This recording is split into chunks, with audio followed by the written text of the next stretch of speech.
안녕하세요. 저는 이 자리에 서서 제 이야기를 여러분과 나누려 합니다. 어쩌면 제 이야기가 여러분 삶의 한 페이지와 겹쳐지거나 잊고 지내던 어떤 감정을 다시 불러일으킬지도 모르겠습니다. 인생이란 게 참 그렇잖아요. 굽이굽이 돌고 돌아 예상치 못한 곳에서 새로운 길을 만나기도 하고 때로는 감당하기 힘든 폭풍우를 만나기도 하고요. 오늘 저는 제 삶의 깊은 곳에 숨겨두었던 그래서 더 소중하고 아련한 이야기를 여러분께 들려드리려 합니다. 제 이름은 박현식입니다.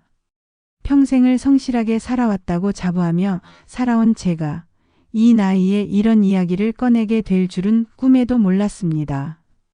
제 삶은 잔잔한 호수 같았습니다. 고요하고 평온했죠. 그런데 그 호수에 돌멩이 하나가 던져지면서 제 인생은 완전히 다른 물결을 타기 시작했습니다. 돌이켜보면 그 모든 시작은 아내 신은아 씨에게 몹시 미안한 마음에서 비롯된 것이었습니다. 저는 평생을 직장에서 바쳤습니다. 젊은 시절부터 한 우물만 파며 가족을 위해 앞만 보고 달렸죠. 35년을 다니던 회사를 정년 퇴직하던 날 저는 뭔가 허전했습니다. 뿌듯함보다는 막막함이 더 컸다고나 할까요? 마치 넓은 바다를 항해하던 배가 갑자기 돛을 내리고 멈춰 선 기분이었습니다. 갈 곳을 잃은 듯 막연했죠. 퇴직금으로 아담한 건물을 사서 임대업을 시작했습니다. 그게 제 인생 이막의 시작이었습니다. 그리고 그 건물 1층에 작은 카페를 연 이가 바로 이은정 씨였습니다. 이은정 씨는 저보다 10살 어린 60살의 여인이었습니다. 첫 만남은 그저 임대인과 임차인의 관계였습니다. 제가 건물 관리를 위해 카페에 들르면 그녀는 따뜻한 미소로 커피 한 잔을 건네곤 했습니다. 처음에는 그저 친절한 임차인이라고 생각했습니다. 그런데 이상하게도 자꾸만 그녀에게 눈길이 갔습니다. 그녀의 카페는 늘 은은한 커피 향으로 가득했고 그녀의 목소리는 맑고 고왔습니다. 저는 어느새 건물 관리라는 핑계로 매일 카페에 들렀습니다. 제 발걸음은 저절로 카페로 향했습니다. 처음엔 그저 커피가 맛있다거나 잠시 쉬어갈 곳이 필요하다는 변명을 스스로에게 늘어놓았죠.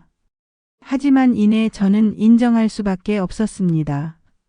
이은정 씨가 저를 끌어당기고 있다는 것을요. 그녀의 존재 자체가 제게 위안이 되었고 저는 그녀 옆에 앉아 그녀의 이야기를 듣는 것이 좋았습니다. 이은정 씨는 저와는 다르게 인생의 큰 풍파를 겪은 사람이었습니다. 그녀는 남편과 사별하고 홀로 아들 하나를 키웠다고 했습니다. 남편이 일찍 세상을 떠나고 남긴 빚을 갚느라 죽을 힘을 다해 일했고 이제야 겨우 한숨 돌리며 작은 카페를 열었다고 말했습니다. 그녀의 눈빛에는 깊은 슬픔이 드리워져 있었지만 동시에 삶의 단단한 의지가 느껴졌습니다.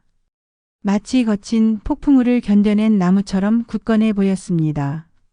저는 그녀의 이야기를 들으며 그녀의 아픔에 깊이 공감했고 그 아픔 속에서도 희망을 잃지 않는 그녀의 강인함에 매료되었습니다. 어느 날 카페에 앉아 커피를 마시는데 이은정 씨가 제게 조심스럽게 말을 걸었습니다. 박현식 선생님, 혹시 바둑 두실 줄 아세요? 그날 이후 우리는 바둑 친구가 되었습니다. 처음에는 서툰 실력으로 서로 웃어가며 바둑을 두다가 점차 시시콜콜한 이야기들을 나누기 시작했습니다. 그녀는 제 이야기를 잘 들어주었습니다. 제가 퇴직 후 느끼는 공허함, 아내와의 미묘한 거리감 같은 것들을요. 제 마음속 깊이 묻어두었던 답답함과 외로움을 그녀에게 털어놓을 때마다 그녀는 고개를 끄덕이며 진심으로 공감해 주었습니다. 그 따뜻한 시선과 이해심은 저를 숨쉬게 했습니다.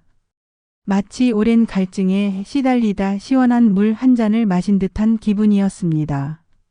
제 아내 신은아 씨는 오랜 시간 저와 함께했지만 우리는 왠지 모르게 평행선 같은 삶을 살고 있었습니다. 아내는 살림에만 매달렸고 저는 일에만 매달렸습니다. 젊은 시절엔 그것이 당연하다고 생각했습니다. 남편은 밖에서 돈을 벌고 아내는 가정을 돌보는 것이 미덕이라고 배웠으니까요. 하지만 퇴직 후 집에 있는 시간이 많아지자 아내와의 대화는 점점 줄어들었습니다. 서로에게 필요한 이야기 외에는 특별한 대화가 없었습니다. 어색한 침묵이 흐르는 날이 많아졌고 저는 점차 집에서 답답함을 느끼기 시작했습니다. 아내와 저는 서로 다른 언어로 대화하는 것 같았습니다. 그녀는 제 마음에 닿지 못했고 저 또한 그녀의 마음에 다가설 방법을 몰랐습니다. 그럴 때마다 이은정 씨의 카페는 제게 작은 안식처가 되었습니다. 그녀와 이야기를 나누면 마음이 편안해졌습니다.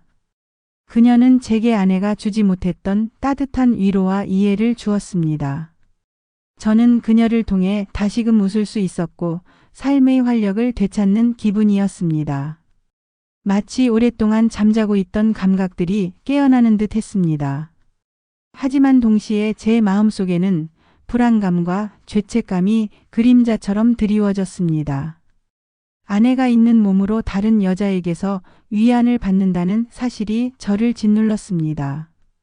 양심의 가책이 칼날처럼 저를 찔렀지만 이은정 씨를 향한 끌림은 멈출 수 없었습니다. 이은정 씨와 저는 매일 카페에서 만났습니다. 바둑은 핑계였고 우리는 서로의 외로움을 채워주는 존재가 되었습니다. 그녀는 제게 한 번도 느껴보지 못한 감정을 일깨웠습니다. 마치 사춘기 소년처럼 가슴이 두근거리고 그녀를 만나는 시간이 기다려졌습니다. 저는 그녀에게서 노년의 사랑이라는 이름으로 불리는 뜨거운 감정을 느끼기 시작했습니다. 이 나이에 이런 감정을 다시 느낄 수 있다는 사실이 놀랍고도 황홀했습니다. 동시에 저 자신에게 혼란스러웠습니다. 이 감정을 어떻게 해야 할까? 멈춰야 할까 아니면 이대로 흘러가야 할까? 어느 날 비가 억수같이 쏟아지던 날이었습니다. 카페 문을 닫을 시간이 되어 이은정 씨가 우산을 쓰고 집으로 가려는데 저는 불쑥 그녀의 손을 잡았습니다. 그녀의 손은 생각보다 작고 부드러웠습니다. 이은정 씨, 비가 너무 많이 오는데 제가 데려다 드릴게요. 그녀는 잠시 망설이는 듯 했지만 이내 고개를 끄덕였습니다. 차에 오르자 어색한 침묵이 흘렀습니다. 빗소리만이 우리 사이를 채웠습니다. 차장 밖으로 빗방울이 거세게 부딪히는 소리가 들렸지만 제 심장 소리는 그보다 더 크게 울렸습니다. 그 순간 그녀가 제게 조심스럽게 말했습니다. 박현식 선생님, 저는 박 선생님을 보면 마음이 편안해요. 그 한마디가 제 가슴에 불을 질렀습니다. 마치 마른 장작에 불꽃이 튀어오르듯 제 마음속에 감춰졌던 욕망이 활활 타오르기 시작했습니다. 그날 이후 우리는 급속도로 가까워졌습니다. 바둑은 핑계였고 우리는 서로의 외로움을 채워주는 존재가 되었습니다. 손을 잡고 걷고 영화를 보고 맛있는 음식을 함께 먹었습니다. 젊은 연인들처럼 함께하는 모든 순간이 설레고 행복했습니다. 그녀의 웃음소리, 그녀의 손길 하나하나가 제게는 마법 같았습니다. 저는 마치 다시 젊어진 듯한 착각에 빠져들었습니다. 하지만 동시에 제 마음속에는 금지된 사랑이라는 꼬리표가 항상 붙어 다녔습니다. 아내에 대한 죄책감이 저를 갉아먹는 동시에 이은정 씨에 대한 뜨거운 마음은 저를 걷잡을 수 없이 이끌었습니다. 두려움과 설렘이 뒤섞인 복잡한 감정 속에서 저는 갈등했습니다. 이대로 괜찮을까? 과연 이 길의 끝은 어디일까? 어느 저녁 우리는 늦은 시간까지 술잔을 기울였습니다. 이은정 씨는 술에 취해 자신의 지난 삶을 이야기했습니다. 남편과의 불화, 홀로 아들을 키우며 겪었던 서러움, 그리고 늘 외로웠던 자신의 마음을요. 그녀의 목소리는 떨렸고 눈에서는 눈물이 흘러내렸습니다. 그녀의 아픔이 제게 고스란히 전해지는 것 같았습니다. 그녀의 눈물을 보고 저는 참을 수 없었습니다. 저도 모르게 그녀를 안아주었습니다. 그녀의 작은 몸이 제 품에 안기자 저는 강렬한 보호 본능을 느꼈습니다. 그 순간 모든 이성과 죄책감이 사라지는 듯 했습니다. 오직 그녀의 슬픔을 덜어주고 싶다는 마음, 그리고 그녀를 향한 뜨거운 갈망만이 존재했습니다. 그날 밤 우리는 뜨거운 하룻밤을 보냈습니다. 서로의 몸과 마음을 나누면서 우리는 비로소 온전한 하나가 된 기분이었습니다. 세상의 모든 소음이 사라지고 오직 우리 둘만이 존재하는 듯 했습니다. 그녀의 숨결 하나하나, 그녀의 작은 신음소리마저 제 가슴을 울렸습니다. 죄책감은 잠시 잊혔고 오직 서로에 대한 깊은 사랑과 갈망만이 존재했습니다. 그날 이후 우리는 연인이 되었습니다. 세상의 시선과 도덕적인 잣대는 우리에게 중요하지 않았습니다. 오직 서로만을 바라보고 서로에게만 충실했습니다. 저는 아내가 모르게 은밀히 이은정 씨를 만났습니다. 거짓말을 하고 약속을 잡는 것이 익숙해졌습니다. 마음속으로는 늘 불안했지만 이은정 씨와 함께하는 시간은 제 삶의 유일한 빛이었습니다. 저는 이 아슬아슬한 줄타기를 하면서도 이은정 씨의 존재가 제 삶에 가져다주는 행복을 놓칠 수 없었습니다. 하지만 행복은 오래가지 않았습니다. 어느 날 아내 신은아 씨가 우연히 제 휴대폰에서 이은정 씨와의 문자를 보게 되었습니다. 밤늦게 걸려온 이은정 씨의 전화, 그리고 저도 모르게 흘려보낸 메시지들을 그녀가 보게 된 것입니다. 문자를 확인하는 아내의 얼굴은 차갑게 굳어갔고 제 가슴은 철렁 내려앉았습니다. 아내는 아무 말 없이 제게 휴대폰을 내밀었고 저는 고개를 들 수 없었습니다. 폭풍전야와 같은 침묵이 흘렀습니다. 심장이 쿵쾅거렸고 식은땀이 흘렀습니다. 곧이어 아내의 입에서 차가운 목소리가 흘러나왔습니다. 당신 이게 다 뭐야? 이은정이라는 여자는 누구야? 그녀의 목소리는 차분했지만 그 속에는 얼음장 같은 분노가 서려 있었습니다. 저는 그 순간 세상이 무너지는 듯한 절망감을 느꼈습니다. 아내는 이성을 잃고 소리를 질렀습니다. 제 휴대폰을 던지고 눈물을 쏟아냈습니다. 당신은 어떻게 나한테 이럴 수 있어? 내가 당신을 얼마나 믿었는데. 그녀의 울부짖음은 제 가슴을 칼로 찢는 듯 했습니다. 저는 아내의 분노 앞에서 아무 말도 할 수 없었습니다. 그동안 숨겨왔던 모든 것이 한순간에 드러나는 순간이었습니다. 아내는 제게 모든 사실을 말하라고 다그쳤고 저는 결국 이은정 씨와의 관계를 털어놓을 수밖에 없었습니다. 제 목소리는 떨렸고 얼굴은 뜨거웠습니다. 아내의 눈빛은 마치 저를 꿰뚫어 볼 듯 했습니다. 아내는 제 이야기를 듣고 충격에 휩싸였습니다. 평생 자신만을 바라보고 살 줄 알았던 남편이 다른 여자를 만났다는 사실에 그녀는 절망했습니다. 그녀의 얼굴은 창백했고 눈은 텅 비어 있었습니다. 아내는 제게 욕설을 퍼붓고 당신은 어떻게 나한테 이럴 수 있냐며 울부짖었습니다. 저는 아내에게 무릎을 꿇고 용서를 빌었지만 아내의 분노는 쉽게 가라앉지 않았습니다. 그녀의 절규는 제 귀에서 맴돌았고 저는 깊은 죄책감에 시달렸습니다. 엎친 데 덮친 격으로 아내는 제게 자신의 숨겨진 비밀을 털어놓았습니다. 사실 아내는 제가 퇴직하기 2년 전부터 치매 초기 증상을 앓고 있었다고 했습니다. 기억력이 점점 나빠지고 가끔 엉뚱한 행동을 하기도 했다고 했습니다. 그래서 제가 퇴직하고 집에 있는 것이 아내는 몹시 불안했다고 고백했습니다. 자신을 돌보아줄 사람이 필요했고 제가 밖에 나돌아다니는 것이 싫었다고 했습니다. 저는 아내의 고백에 망치로 머리를 맞은 듯한 충격을 받았습니다. 제 발밑에 땅이 꺼지는 듯한 기분이었습니다. 제가 한눈을 파는 동안 아내는 홀로 병마와 싸우고 있었다는 사실에 저는 가슴이 찢어지는 듯 했습니다. 마치 폭풍이 몰아치는 바다 한가운데서 홀로 표류하고 있는 기분이었습니다. 그동안 제가 아내에게 무심했던 시간이 주마등처럼 스쳐 지나갔습니다. 저는 아내의 말에 귀 기울이지 않았고 아내의 외로움을 헤아리지 못했습니다. 제가 이은정 씨에게서 위로를 받을 때 아내는 홀로 병과 싸우며 외로움을 견디고 있었던 것입니다. 제 죄책감은 더욱 커져만 갔습니다. 제 자신의 이기심과 무관심이 아내에게 얼마나 큰 고통을 주었을지 생각하니 견딜 수 없이 괴로웠습니다. 우리 부부의 문제는 자녀들에게까지 알려졌습니다.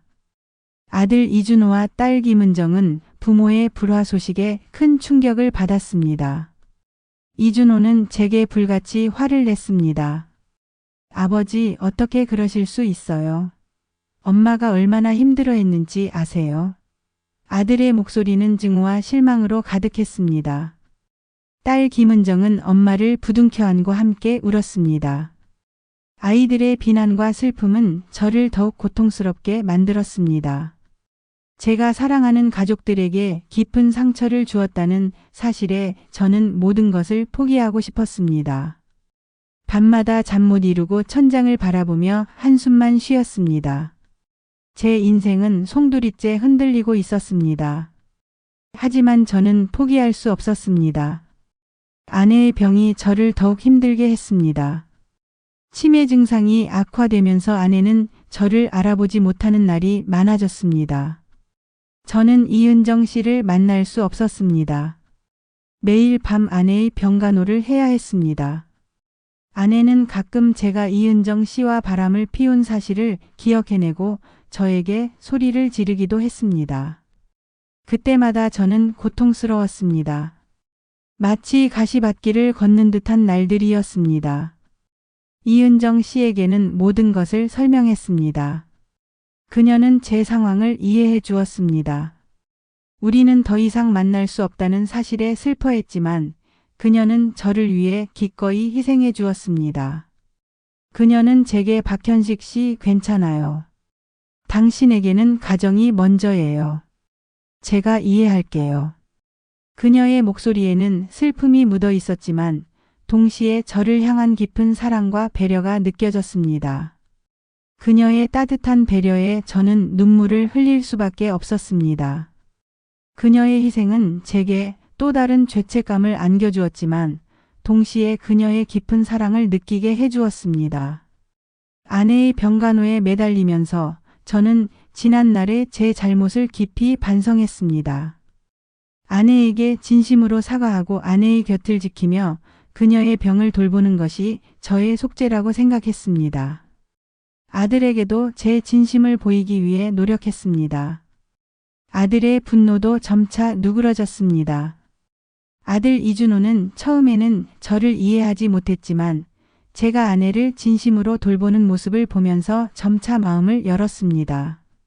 그는 말없이 저에게 다가와 어깨를 토닥여주기도 했습니다. 그 작은 손길 하나하나가 제게는 큰 위로가 되었습니다. 세월이 흘러 아내 신은아 씨는 오랜 투병 끝에 세상을 떠났습니다. 아내를 떠나보내고 저는 깊은 슬픔에 잠겼습니다. 지난 세월 함께했던 추억들이 영화처럼 스쳐 지나갔습니다. 후회와 미안함이 밀려왔습니다. 아내에게 더 잘해주지 못했다는 자책감이 저를 짓눌렀습니다. 아내가 없는 집은 텅 비어 보였고 저는 다시금 깊은 외로움에 빠져들었습니다. 마치 겨울바람이 스며드는 듯한 냉기가 집안을 감쌌습니다. 아내를 떠나보낸 지 2년 후 저는 이은정 씨를 다시 만났습니다. 그녀는 여전히 그 자리에서 카페를 운영하고 있었습니다. 그녀의 카페는 변함없이 따뜻한 커피 향으로 가득했고 그녀의 미소는 여전히 밝았습니다. 오랜만에 만난 그녀는 예전처럼 저를 따뜻하게 맞아주었습니다. 우리는 서로의 안부를 묻고 지난 시간의 이야기들을 나누었습니다. 그녀의 변함없는 따뜻함과 이해심은 저에게 큰 위로가 되었습니다. 마치 메마른 땅에 단비가 내리는 듯한 기분이었습니다. 그녀와 다시 만나면서 저는 제 인생에 다시 한번 사랑이 찾아올 수 있다는 희망을 보았습니다. 우리는 조심스럽게 다시 만남을 이어갔습니다. 더 이상 죄책감에 시달리지 않아도 되는 진정한 황혼 로맨스가 시작된 것이었습니다. 우리는 서로의 아픔을 보듬어주고 서로의 외로움을 채워주었습니다. 그녀와 함께하는 시간은 제게 다시금 삶의 의미를 되찾아 주었습니다. 잃어버렸던 삶의 활력이 되살아나는 듯 했습니다. 저는 이제 이은정 씨와 함께 행복한 노후를 보내고 있습니다. 우리는 함께 여행을 다니고 맛있는 음식을 만들어 먹고 소박한 일상 속에서 작은 행복을 찾아갑니다. 한적한 시골길을 손잡고 걷기도 하고 따스한 햇살 아래서 서로에게 책을 읽어주기도 합니다. 가끔 지난날의 기억이 떠올라 마음이 아플 때도 있지만 우리는 서로에게 기대어 그 아픔을 이겨냅니다. 서로의 존재만으로도 큰 위로가 됩니다. 사랑이란 이름으로 저질렀던 저의 잘못은 분명히 있었습니다. 아내에게 평생 지울 수 없는 상처를 주었고 가족들에게도 아픔을 주었습니다. 하지만 저는 그 모든 과정을 통해 많은 것을 배웠습니다. 사랑은 책임감을 동반하며 가족의 소중함은 그 무엇과도 바꿀 수 없다는 것을요. 저는 이제 과거의 잘못을 잊지 않고 남은 삶을 더욱 성숙하고 지혜롭게 살아가려 합니다. 지난날의 과오를 거울 삼아 매 순간 최선을 다하며 감사하는 마음으로 살고 있습니다. 여러분은 어떠신가요? 여러분의 삶에도 혹시 잊지 못할 사랑 혹은 잊고 싶은 상처가 있으신가요? 인생은 알 수 없는 일들의 연속입니다. 하지만 그 어떤 어려움 속에서도 우리는 삶의 의미를 찾고 다시 일어설 수 있는 힘을 얻게 됩니다. 저는 이제 이은정 씨와 함께 남은 인생의 페이지를 아름답게 채워나갈 것입니다. 여러분의 삶에도 따뜻한 사랑과 행복이 가득하기를 바랍니다.